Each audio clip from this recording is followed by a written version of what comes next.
Hi, I am Tierney Gundy. I am the author of The Daughter of a Junkie, a true love story. And I am in the Partments with Parlay. Hey, Parlay. Meet me at the apartment. Yo, you already know this your boy Parlay, live from Digital House Studios. And we're in the apartment with Parlay. Meet me in apartments. Listen, I love my city, ATL. Only thing I love more than Atlanta is the west side of Atlanta. Shout out to Bankhead. Rest easy, shout it low. Rest easy, we fly. Long live Swall. Listen, Atlanta is special on all forms and all levels. And I always tell y'all that. I brought y'all producers, brought y'all artists, rap artists. I brought y'all singers. I brought y'all writers. I brought y'all athletes. I done brought y'all entrepreneurs, real estate agents, car wash people, clothing, different black clothing designs, clothing brands. Well, I done brought you everything I can bring y'all. But today now I'm gonna bring y'all another form of Atlanta. And I think this forum, and especially what I have been able to get into over the past year and a half, 2 years, I think this is going to be a very special show and informative for everybody who's watching, you know what I'm saying, to help also bridge this gap, you know what I'm saying, between what people feel in their head and what people hear to actuality and what's really going on, you know what I'm saying. My next guest is a person who has overcome 400-meter hurdles. You know what I'm saying? Her story is really inspiring. You don't really see a lot of black people who, well, we don't have a lot of black people share them stories with us, how they overcame things and show us the things they overcame and how they overcame it. We always see when they get big and they get the spotlight, and we always see the good things. So to be able to see this other side and to, of her it's refreshing to let everybody know that no matter what form of life that you walk in, everybody goes through something, and you have to use that as ambition to overcome anything that you're going through, and anything is possible. No matter what you're going through, everybody say, well, ain't nobody going through what I'm going through. You're not going through what somebody else going through. You know what I'm saying? So it's a pleasure for me to have her here to be able to say this story, share these platforms, and share these stories with y'all so y'all can be motivated. I'd like to welcome my next guest, Tierney Gundy, a.k.a. Judge Gundy. Excited to be here with you today. I appreciate you bringing me on to share my story, and also for me to be able to share with the streets. Nah, for sure, for sure. You know, just echoing what you said, I just really feel like it's really, really important for everybody to know when they look at people, you know what I mean, that we can call affluent or who have had some form of success, that we all had some kind of challenges getting there. Mm-hmm. And that is, I wrote a book, The Daughter of a Junkie, a true love story. And that was one of my reasons for actually writing the book, because I wanted other daughters and sons of junkies to know, you know, that if you are consistent, if you persevere, if you work hard, you can make it. You can actually change the trajectory of your family's life. And so, yeah, I have been extremely honest, transparent, and raw in the book in a way that honestly is probably going to surprise not just the public, but even people in my family. Mm-hmm. You know, I was actually sharing a story with my aunt, who's my favorite aunt. Mm-hmm. We're extremely close. And we were just talking about a story, and at the end of the story, she was like, I didn't know that. Wow. So the book is really going to reveal a lot of things that I just think are going to be shocking, but also helpful. Because, you know, we're all humans. We all go through really the same trials and tribulations in different ways and in different forms. But for kids who come from the same place that I come from, or a similar place, I come from the north side of Duval, Jacksonville, Florida, which is the worst part. Duval. Absolutely. But I just really wanted these kids to see a different example. Mm-hmm. You know what I mean? Exactly. So for my community, of course, entertainers, athletes, generally that is really the way that growing up we think of getting out. Well, I can't sing, I can't dance, I'm not athletic, I don't have any special talents, but I was blessed enough to be born smart. And my father and my mother instilled in me a confidence and a work ethic combined with my intelligence that got me out the ghetto. No, for sure, for sure. I think that, like you just said, you sharing that story from another perspective. I think that's what we need more of with our community, because, like you say, people always see rappers and athletes, and now it's real estate agents, and and that's what everybody wants to feel like that's the only thing they can do. You know what I'm saying? And there's a lot of people who are not athletic, and there's a lot of people who are not very smart. You know what I'm saying? But they need different people to share these testimonies with them. You know what I'm saying? Because it's so funny you say that. That's exactly what I always say. Like, I tell people I'm not trying to be an inspirational speaker or anything like that. I'm just trying to share my testimony and hope that you find some part in it that resonates with you and give you some kind of hope or relatability to me.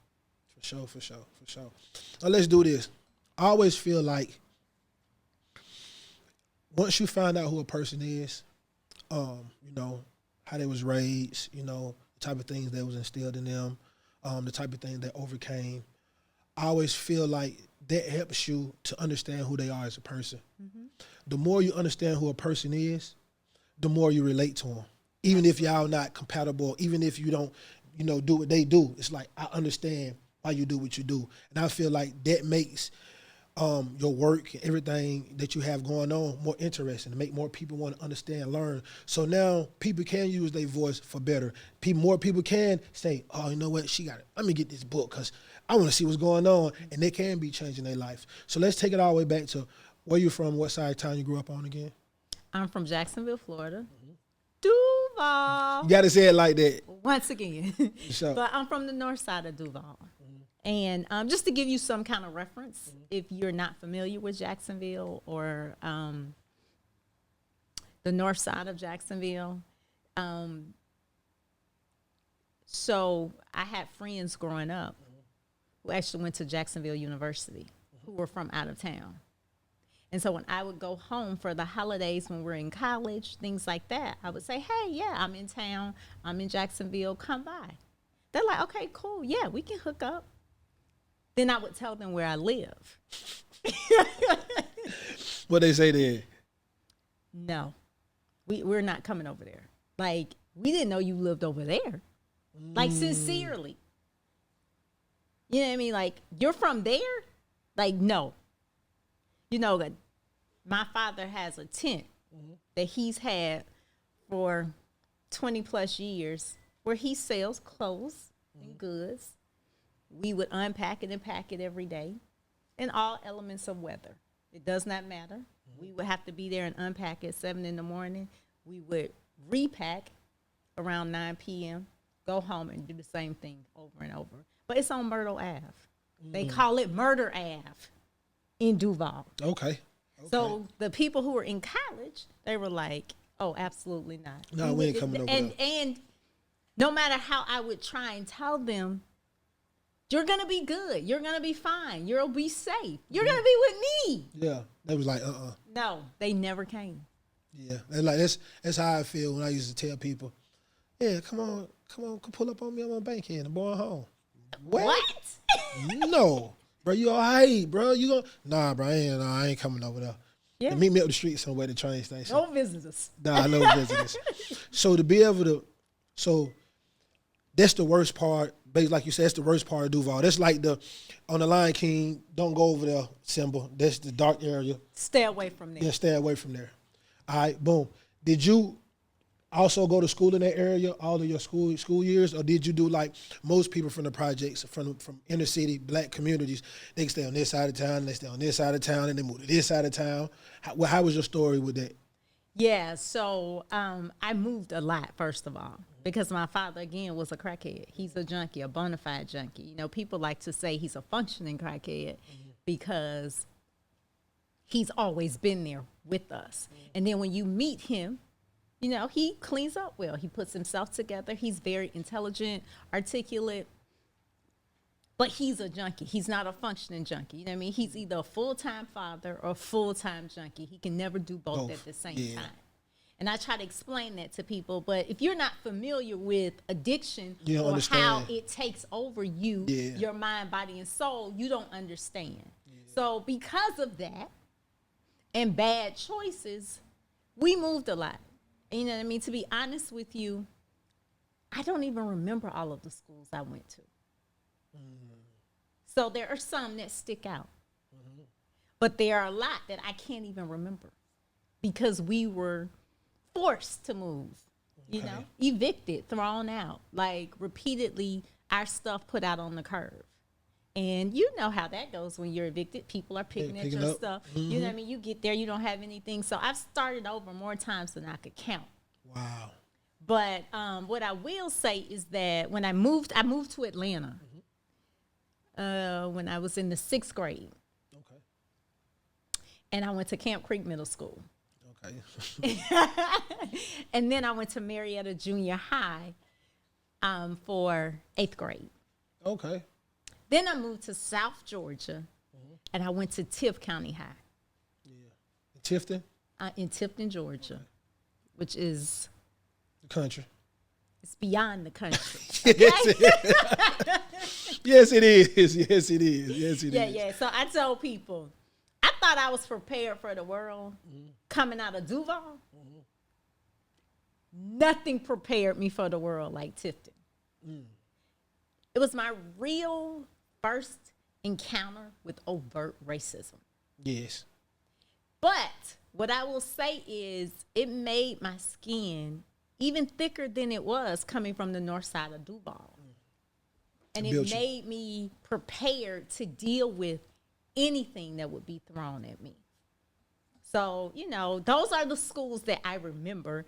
But again, that is once I left Duval and my parents actually got divorced. And even though it was very tough for my mom and not stable, and we still moved a lot, I do actually remember the schools now. Yeah. Okay. Yeah. But I do have a hard time still remembering all of the places that we've lived. Like, I don't remember any of addresses. You know how in the black community, you know what address we remember? Yeah, I stayed on 744 Boone Street. Yeah. That's the address I remember. I remember both my grandmother's addresses.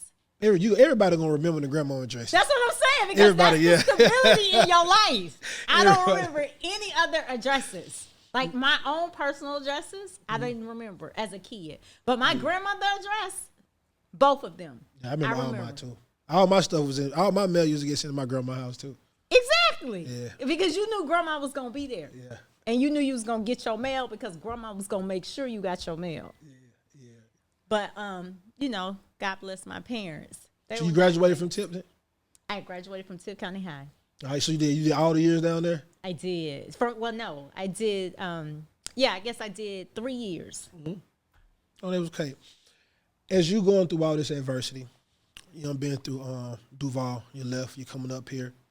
A little better, but kind of the same situation that you're going through. You still learning how to overcome. You get to Tifton, whole nother different world. It builds you up, thicker skin. As you starting to go through high school, what are you telling yourself now mentally? I got to get up out of here. I want to stay here. I want to move. What do you want to do? What is your mind right now? Okay, so I decided at 7 years old I was going to become a lawyer in Duval. The police came to my house to arrest my father, but they didn't have a warrant, so he didn't let them in. And when they left, I didn't understand.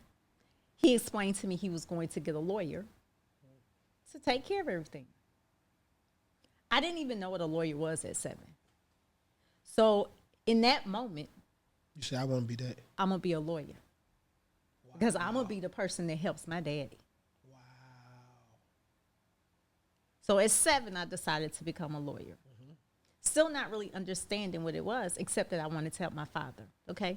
2 years later, I have a neighbor who is mentally and physically challenged. But he's my friend. He's a lot older than me. He's an older teenager, but he did not have the mental capacity probably past someone of 6 or 7 years old. Mm-hmm. We played together regularly. You know, he was my friend. Mm-hmm. He was arrested for these heinous crimes of hurting a woman.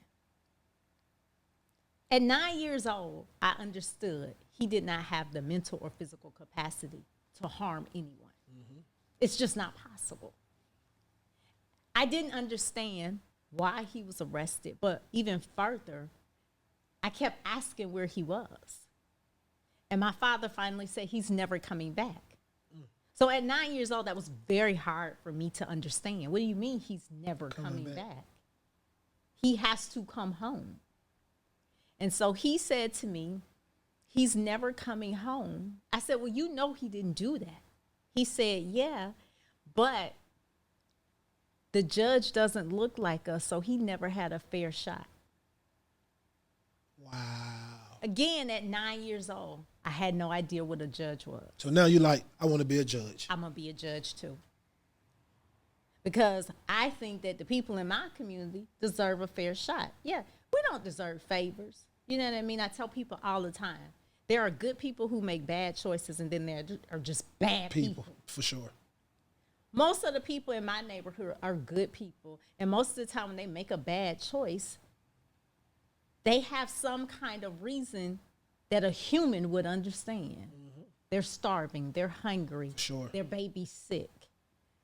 So for me, and I had no idea even that you had to become a lawyer in order to be a judge. I had no idea they were even related. God was lining you up already.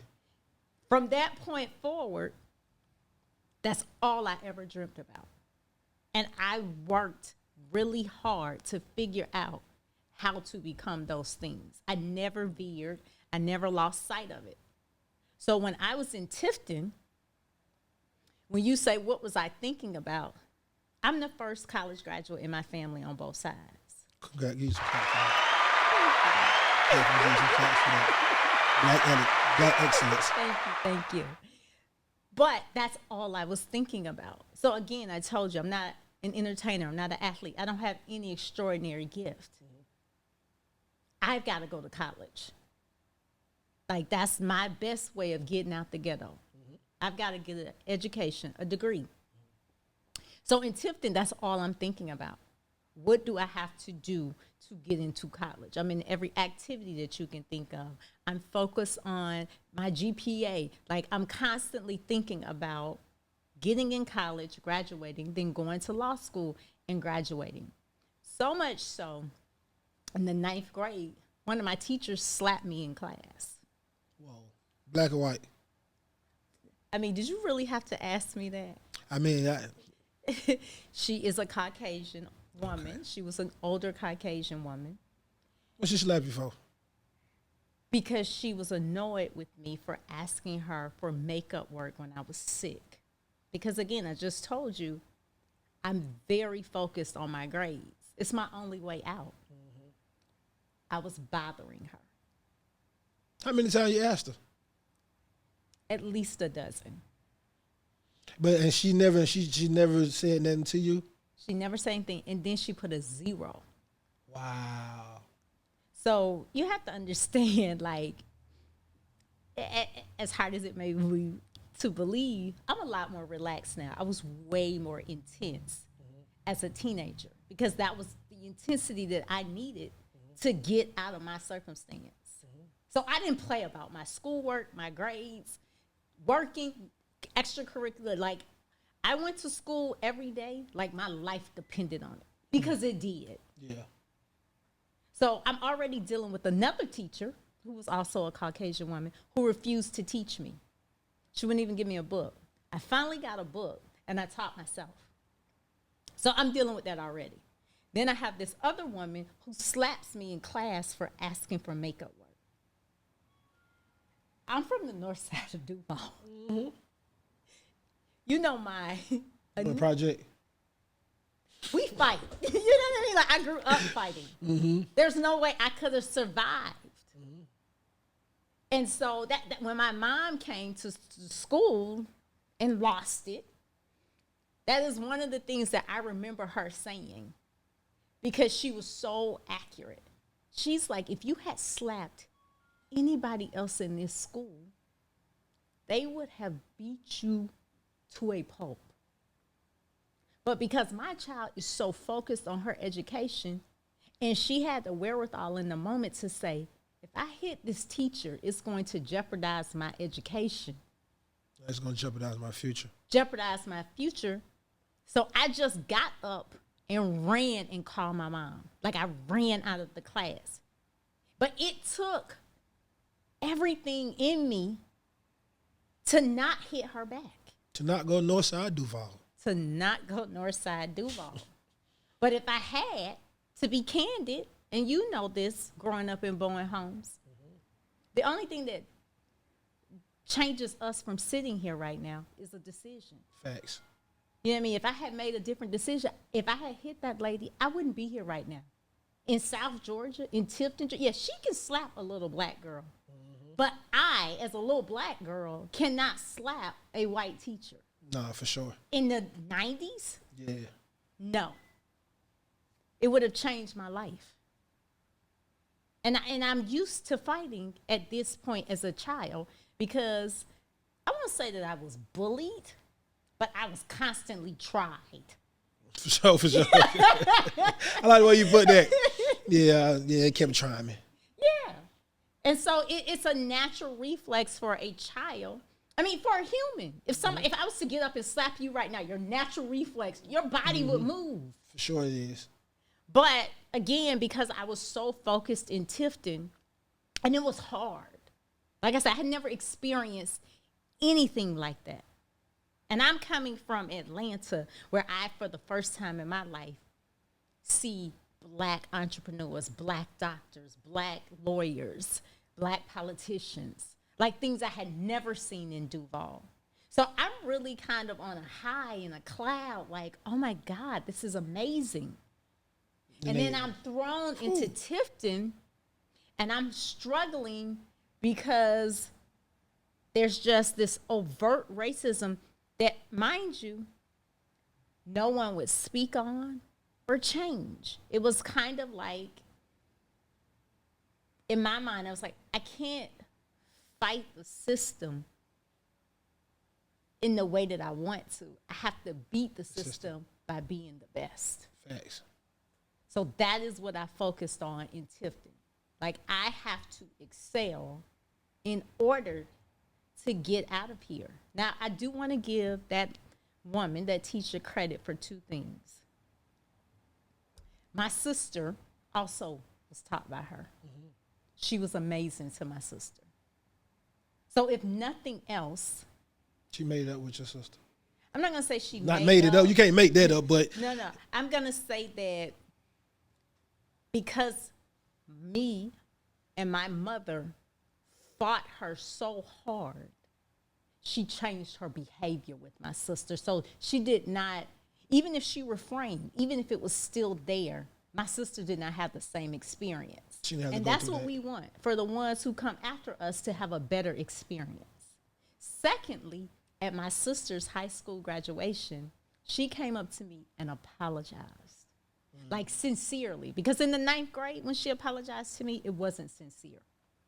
She sincerely apologized to me and said that she had never met a black person like me. She had never met a black person that wanted anything out of life.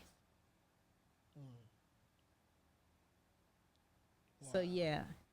Yeah, that was tremendous. There ain't no black people down there because that shit y'all be doing down there.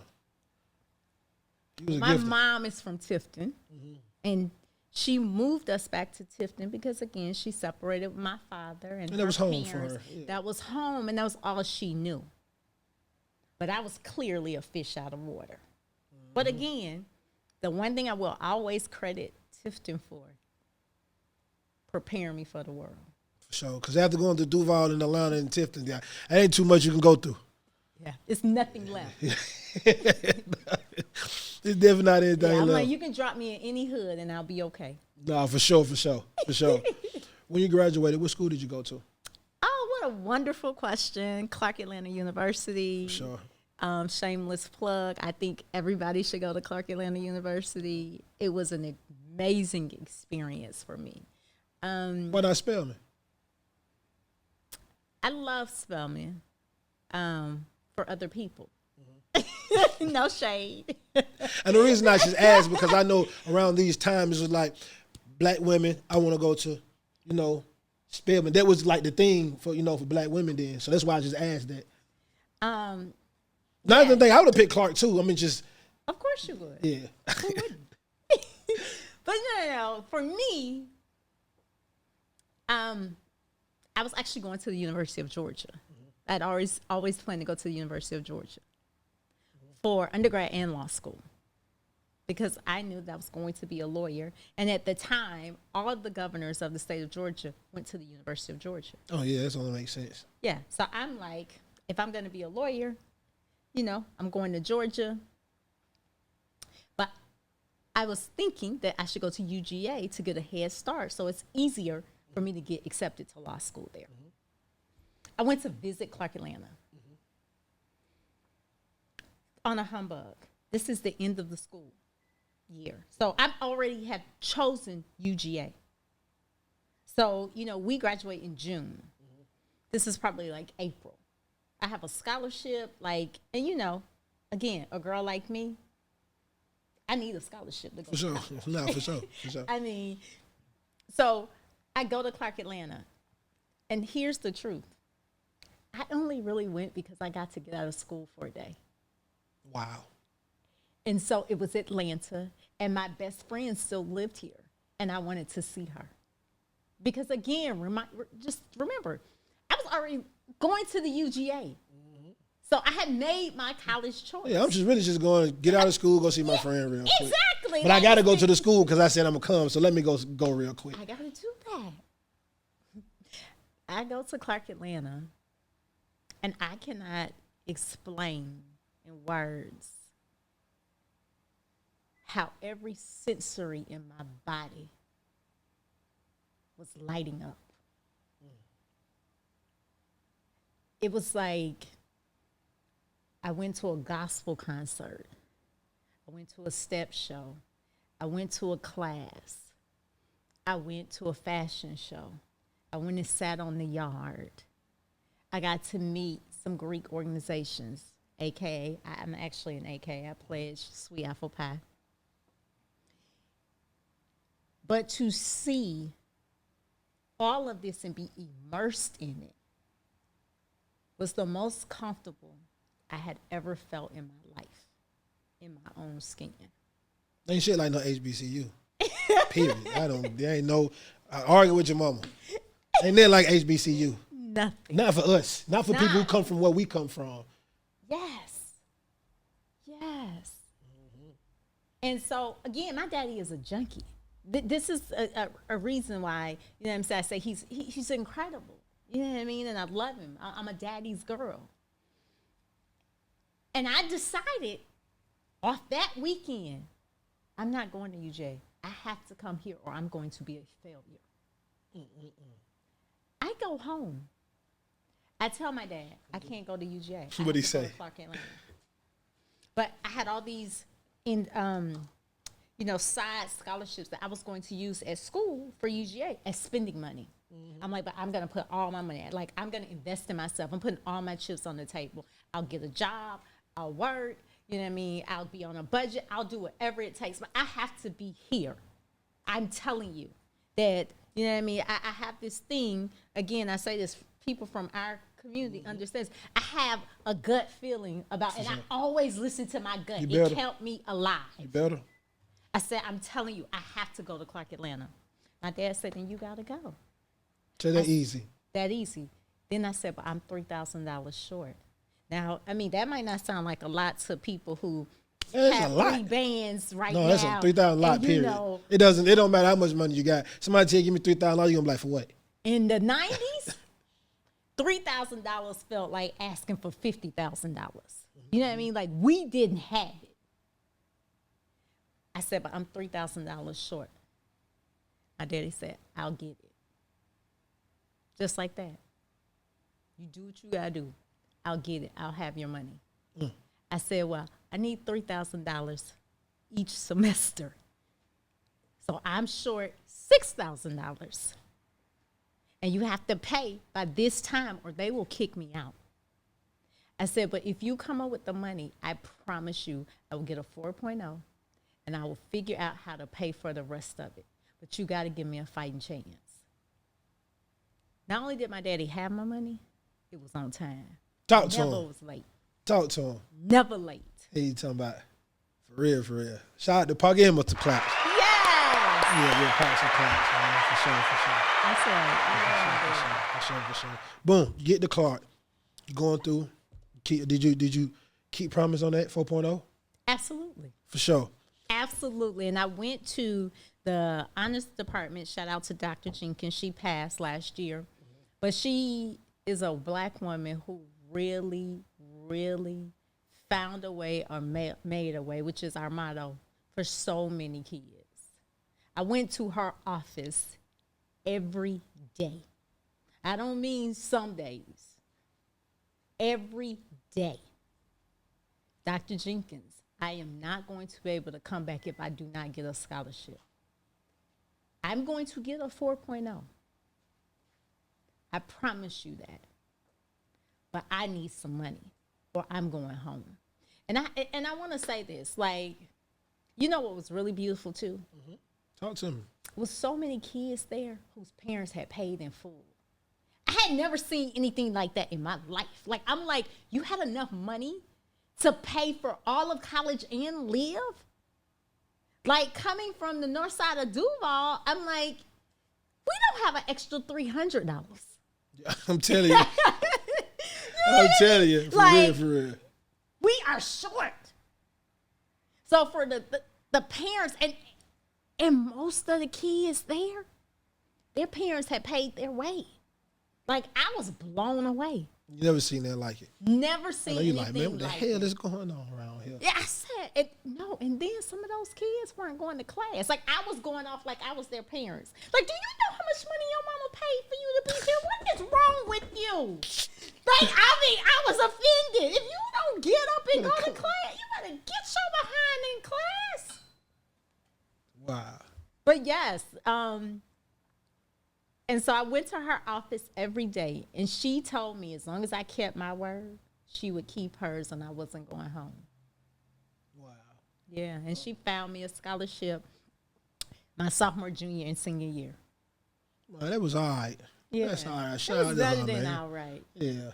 Yeah. Rest easy. What's her name again? Dr. Jenkins. Dr. Jenkins. Rest easy. Yeah. You know what I'm saying? Love Need that some lady. new ones. Somebody else got to emerge. Yes. Be the new one. Yes. No, for sure. And Yes. whatever school you at. But let's make it Clark Atlanta if possible. For sure. Go Panthers. Go Panthers. After then, did you say now, okay, I did Clark, now I want to go back to UGA? 100%. I never wavered on that. So I knew that I was going, so much so. So I majored in political science. And again, I was going to ask that too. so again, I got nothing but my brain to depend on. I'm really good at math. I am at Clark Atlanta, and my math teacher is trying to convince me to change my major to math. I'm like, absolutely not. I'm going to law school. So again, remember, I'm just a little ghetto girl. I know some things, but I don't know what I don't know. He's like, you can go to law school with any degree. Okay, I said, sir, you might be telling the truth. But everybody that I know that's a lawyer, they have a political science degree. And I'm not going to be the girl that chances it I'm trying to tell you. with a math degree. No, I'm trying to tell you. To follow. Let me keep doing what I'm doing. I'm going to do what they said they did because I know they lawyers. I don't know no lawyers with math degrees. You would have been an accountant. So he says, I tell you what, let's compromise. How about you minor in mathematics? Okay, no problem. So while everybody else is taking electives, all of my electives were math class. I'm taking differential equations. But I was really good at it, and I enjoyed it. So I graduated with a political science degree and a minor in mathematics. Wow. Yeah. Use some class for that. Thank you. I didn't even expect a clap for that. Nah, I'm giving you a class for that. You know how much work you was doing? Phew. The work is the easy part. No, to find the time to even be able to even sit down and even do all the work. People can't even do, it's hard for people to do one major. You did two. Well, it was a minor. Doesn't matter. Yeah. It can still count. It did count. Like you say, there's people who parents don't pay for all that shit. They didn't even go to class. I just couldn't believe it. I mean, like, it still upsets me to this day. Like, I had a rule. You know what I mean? I went to an HBCU, so we party, we kick it. Wonderful time. I had a ball. But I don't do drugs. I've never done drugs, never tried weed. I know people find that hard to believe. No, it's not hard. But my daddy's a junkie. You know what I mean? And I'm like, I'm my daddy's child. You know what I mean? I always am like, You from the hood. You understand. I'm gonna stay true to myself. I'm right here. yes. But I went out, had a good time, wonderful time. But no matter what time I got back to school, to my dormitory, and I had an 8 a.m. class, I never missed class. Everybody else would go upstairs and go to sleep. I'm like, you're not going to class? I'm like, tired. I never missed class. Because I'm like, how can you miss class? Like, this is the purpose for being here. Facts. So I'm like, no, I can have a good time, but I will not have a good time And miss class. at the cost of the reason I'm here. For sure. You were smart. You had a vision. Everybody don't got purpose. You know what I'm saying? Everybody doesn't have them visions. God don't speak to everybody in the way that he done you. You know what I'm saying? And you have to think a lot of people don't understand until they go through something. And with you was able to go through something at a young age to put you on the path exactly what you wanted. And it gave you a vision. You know what I'm saying? A lot of people don't even have a vision. They just, I want to do this, but I don't have no passion to do it. You see what I'm saying? Because they don't go through anything. Again, I'm very honest and transparent, and that's so sweet of you to say. I'm just not sure if it's true. I don't know if I really had a vision. He gave you one. You didn't know? All I really wanted to do was save my family and my community. That was your vision. That was your vision. You had the vision. You didn't see the path, but you had the vision. If not, you wouldn't be able to go through school and say, you would have fucked your teacher up. If you didn't have a vision. You know what I'm saying? You saying, being able to say, you know what? I'm from Duval and we usually do this, but I want to go here, so all right, I'm going to do it this way. That was a vision. That was a vision. You stayed the course. I'm going to receive that because I never looked at it that way. Yeah, you didn't see the path.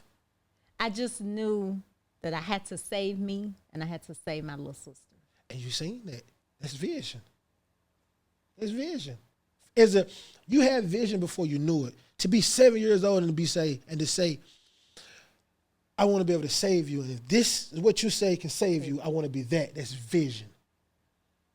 You didn't even, like you say, you didn't even. I'm in awe right now. You never I don't understood. know if you see it on my face Yeah. because I never processed it that way. Yeah, you said it. I didn't even know what a lawyer was. I didn't. But you had the vision of being a lawyer because you knew what it did. You didn't see the path. But once you understood, then 2 years later. Help my daddy. Yeah, then 2 years later, you had another one like, now I want to be a judge. And it said, so what happened? God giving you this vision, put both of them in a line with each other. The two things that you said you want to do without having any knowledge of what it was. What it really is. He put you in both in line. And that vision what kept you saying, this is my path right here. Yeah, I'm going. I'm walking. You know what I'm saying? And that's how, like you say, that's why them certain decisions that you didn't do led you to being here because you had a vision. You know what I'm saying? And you understand it, and it prepared you to be here. You know what I'm saying? No, nobody go through all that and be here. People have been straight off. I know a lot of people that been straight off. People stray off for lesser reasons. Yeah. I know good people. Oh, my mom and dad got a divorce. I'm gone. I don't care about life no more. Like all the things, and then like even though like some of the things that you went through, people from where we from, we normalize it. Oh my God, I was just talking about that. Like one of my friends was saying to me, like, you say these stories so casually and then you just move on. And I'm still trying to process what you just said. Mm-hmm. And I'm like, to be honest with you, the ghetto doesn't afford you processing. No. You know what I mean? Like, what does that mean? I'm like, we're so grateful to have survived, to still be alive, that we just move forward on how we're going to continue.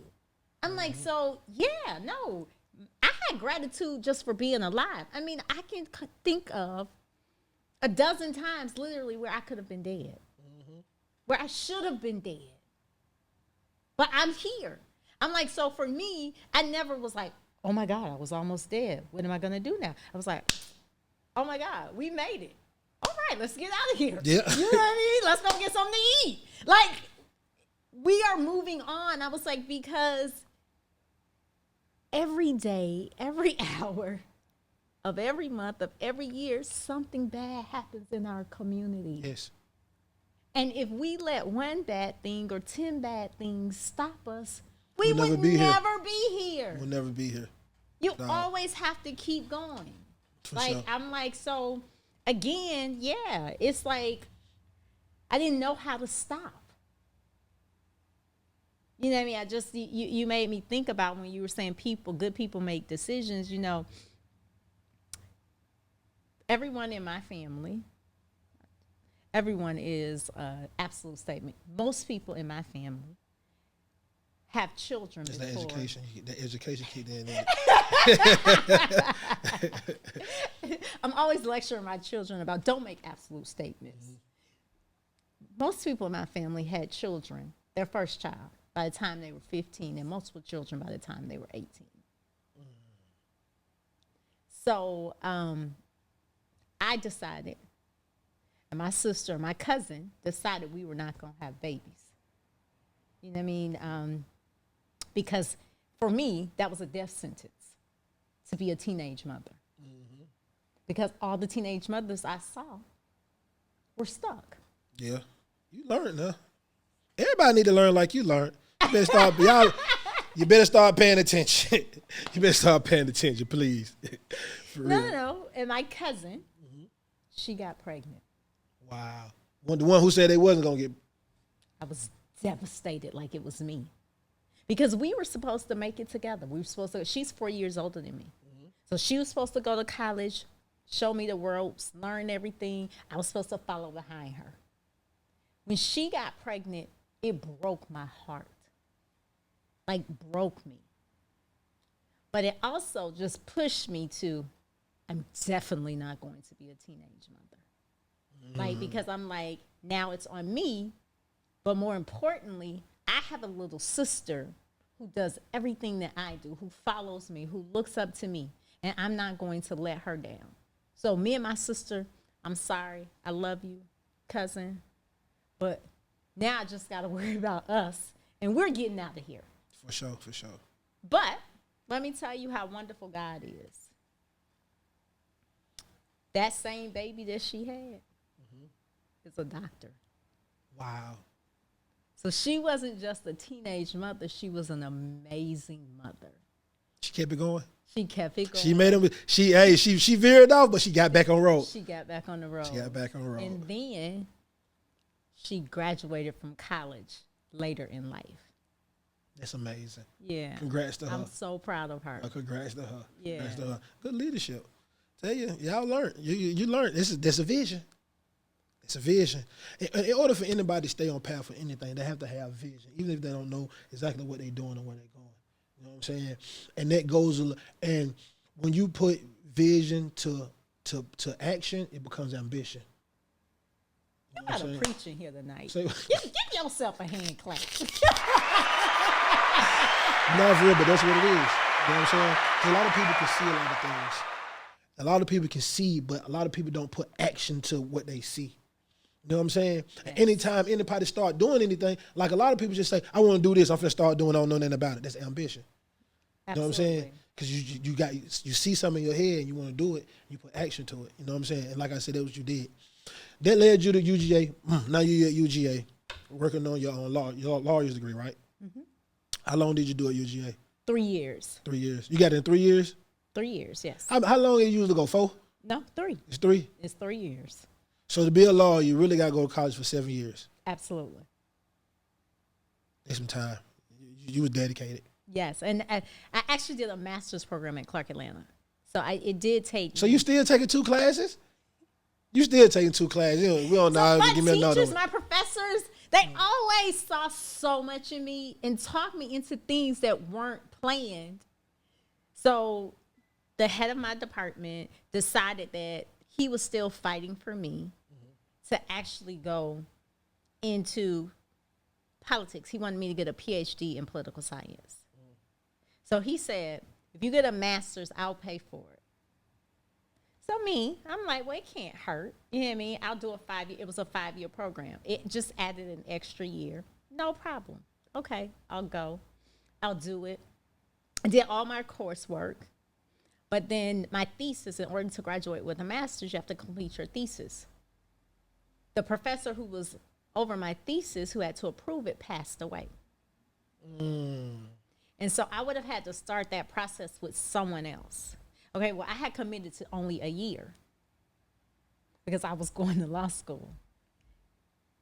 In hindsight, maybe I should have stayed a little bit longer and just, got my master's. But honestly, I didn't need it. I was doing it to make my professor happy. So I didn't need it. And I was like, yeah, I'm out. You know what I mean? I went to law school, and during me getting my master's this extra year, my sister had a catastrophic car accident. Her boyfriend was decapitated on impact. Wow. Yes. And she lost the use of her entire left side and her left leg. So she has a prosthetic leg. Which was beyond traumatic for me. Out of everything I had survived, it was the worst thing that I ever had to overcome in life. Like, everything else seemed like a walk in the park, to be honest. So, going to crack houses to negotiate my daddy's life didn't seem hard at all.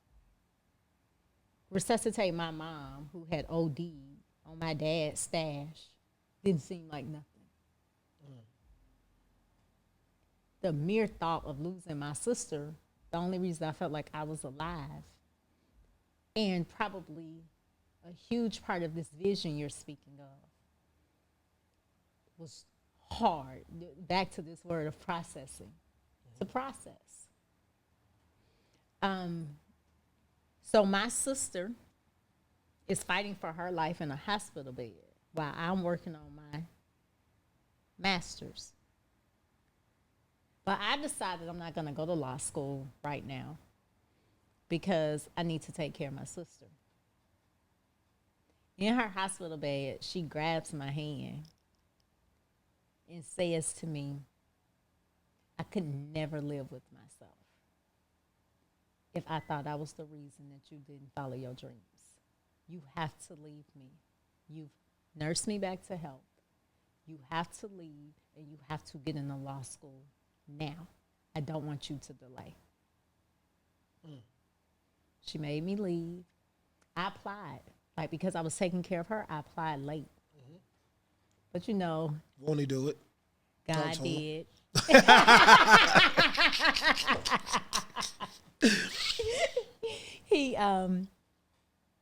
It's just, when it's for you, it's for you. For sure. You know what I mean? Because I applied late. My personal statement in the law school was all about my sister. I didn't say one word about me. I said, if you know her, now you know me. Worked out. I got into law school. But I was also applying for law school. I applied for her to go to college as well because she was a senior. If I'm going to continue. Your ass got to do it too. You got to do it too. Yeah, we rocking now. So she had told me some schools to apply to. I later told her I only applied to Clark Atlanta.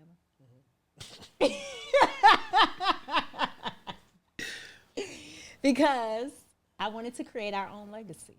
I wanted my sister to go where I had gone. And she told me that she was always going to Clark Atlanta. She was just only applying to all these places because this is what the guidance counselors told you to do. You to have a backup.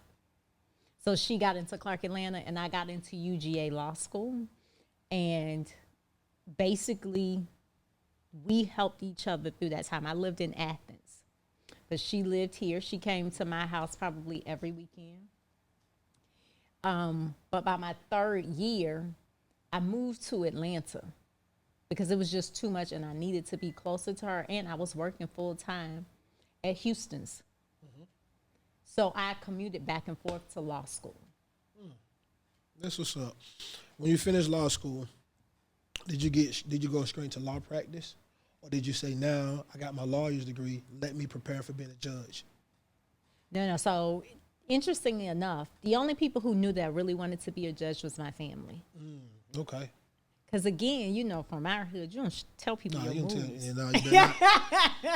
You know what I mean? Because then they'll start working against you. So everybody knew that I wanted to be a lawyer. And I went straight into state and local tax law, working at KPMG. It's funny you said you went into accounting. I ended up working for an accounting firm. I wasn't doing accounting. I did state and local tax law. But I had to go to work because I took care of my sister. And my sister needed benefits. So she was my dependent. So I had to go to work because I had to take care of my child. So I went straight to work. But what I did do is I started getting very involved in political campaigns, like volunteering, learning everything that I could. Because in my head, I'm like, I'm going to eventually have to run my own campaign. So I need to learn from the ground up how to do it. Again, I'm a worker. So I'm going to go in, roll up my sleeves and find out what do I need to learn? What am I going to have to do for myself at some point in the future? And so that's really how I did my job, but I also got ingrained into politics. Okay. So how did you end up actually becoming a judge? So again, thinking I'm going to have to actually run for judge. Run a political campaign. And later in my career, before I became a judge, I did political fundraising because, you have to fund these for campaigns. Sure. That's the root. That's what I learned. And you got to be good at raising money. So I learned how to do those things. But I ended up, again, you just can't get in God's way because, like you said, I don't know if it was my vision, but it was definitely God's vision. You said he told you, you said he gave it to you and you said that's what I want to do. He said, okay. He did. He believed in me, right? For sure. You believed in yourself. Yeah, I did. But my daddy and my mama taught me how to believe in myself. For sure. And so a judgeship actually came up that was appointed. So there's two ways to become a judge. You can actually run or you can be appointed. And so it came up, an opening came up for an appointment, and I was already a part-time judge. So we call that a magistrate judge. So I applied for that to be a magistrate judge. Again, just trying to get the experience. This is me. I'm always trying to know ahead, plan for, okay, I want to run for judge. Let me see what actually judges do. Let me get prepared. This is practice for you. This is practice preparation. So I'm a magistrate judge. A full-time position comes open at the city of Atlanta that's going to be appointed by Mayor Kasim Reed. I apply for the position, and you go through this process. And this is the city of Atlanta process. So it may be different in different municipalities or different levels. I applied with a panel, I believe it was 7 or 8 people. They have to pick 3 people. And then you have an interview with the mayor, and he picks one person. And so I went through this process, and my first interview, it's so funny because I went to the courthouse, and I watched each judge in court, again, just preparing. I just wanted to see what they were doing. The judges that for the court I was actually applying for. And then I did mock interviews, with my mentors over and over again. Just trying to prepare. But by the time it was time for the interview, I will never forget, I had my purse and I had my little briefcase and everything in the car, and I turned to pick them up. And I said, you know what? I don't need anything. God has prepared me for this day my entire life. I left all of it in the car, and I walked in empty-handed because I knew that everything I needed was already in me. Yeah, don't put the practice in. I had everything I needed. So that was the interview. And one of the questions was, they said to me, why do you think you would be a good judge? And I quoted my dad. I said, because my dad says that nothing in America beats hard work and experience.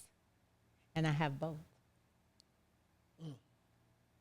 So, of course, I made the top 3. And then when we interviewed with Mayor Reed, I remember there was another woman in there. His chief of staff was in there. She was asking most of the questions. So he really wasn't asking anything. But, again, I had a whole vision, as you say, for what I wanted to do at the court, what I thought the court should look like in a modern day. I was talking nonstop. Again, maybe too much. But I'm like, this is my shot, and I'm going to take it. Gotta give it. Yeah, have to. So it really didn't give them room to jump in. You know what I mean? It was kind of like maybe double dutch. Like, they were like waiting on their chance. I'm like, hold your thought, I'm not done yet. Like, every time they wanted to say something, I would start talking about something else because I was so excited about being this close to my dream. So then he asked me, he finally jumps in, and he says, you know, you don't have any litigation experience because all of my experience was in corporate law. You don't have any prosecutorial experience. The other 2 candidates do. Why would I choose you who doesn't have courtroom experience over them? Parlay almost jumped out my seat. I was so excited because I could tell on his face that he thought he had asked me a hard question. Again, back to the experience. I said, as you know, I'm a magistrate judge. And by my count, I have more experience than both of them. I'm the only judge on the short list. Who has more experience than me? He looked at me just like you are. Like, I said, so neither one of them, they're amazing people, but they don't have more experience than me. I'm the only person that has experience at being a judge. Because I had already been a magistrate judge. Wow. Yep. The led you on to it. Hard work and experience. Hard work and experience, man. No, this is amazing. So many layers, man. That's why I say this is very intriguing. All your stories, all your testimonies, everything you've been over and through. And I know we haven't even breached the surface yet. We haven't. And all of these topics that you've asked amazingly, I discuss in the book. So everything goes in much more in greater detail in the book. Daughter of a crackhead, the love story. Daughter of a junkie. Daughter of a junkie. A true love story. True love story. Yes. True love story. Make sure y'all get that link out. Make sure, and then we're going to put the link on the bottom of the video also. We're going to put the link on the bottom of the video also. You know what I'm saying? So if you ain't have it yet, you can hit the link and you can go get you one. Judge, thank you for your time. Thank you for your story. Thank you for being an inspiration to our community, to black women. You know what I'm saying? Thank you for using your voice. Thank you for stepping out of there. So many people have stories like yours, but they're scared to take that first step. They're scared to how people going to judge them, what people going to say about them. People going to say talk about you anyway. They are. Your story might change a life. Tell everybody where they can follow you at. Oh, I am at the Daughter of a Junkie. That's my website and my handle. So it's THE, the Daughter of a Junkie. For sure. Very simple. Nah, for sure. And I just want to say thank you again. I know you listed all of the people that are normally here. And just for you having the vision to even invite me to share my story or to say, yeah, I want to judge. I know that you're from the streets and maybe some of the people who listen would say, hey, why are you talking to a judge? You know, so I do appreciate you even being open enough to allow me to share my story and come have this conversation with you. No, we're going to do another one. We're going to do another one. We're going to talk about the system. You know what I'm saying? From your perspective. And also, like, my platform, like I like to deal with information. And I like to deal with information that directly help my community. These conversations that we're having directly help my community. I feel like it's a lot of times you have people who come and they pull from the black culture. They pull from it. They take from it. They pull out it, but nobody pours into it. Nobody tells them, hey, listen, I know you might be a daughter of a junkie and you all this, but listen, this is what you could do to help yourself. Yes. Go to school. Do this right here. This is how you help your people. We don't have enough of that. You know what I'm saying? So I love to have stories like you and present these stories, you know what I'm saying, for somebody else can have something they can share and receive and maybe help impact for their life. You know what I'm saying? So thank you for coming. You know what I'm saying? Thank you for doing what you're doing. Hey, y'all know what it is. Until next time, this your boy Parlay. We in the apartment with Parlay. Meet me in the Partments.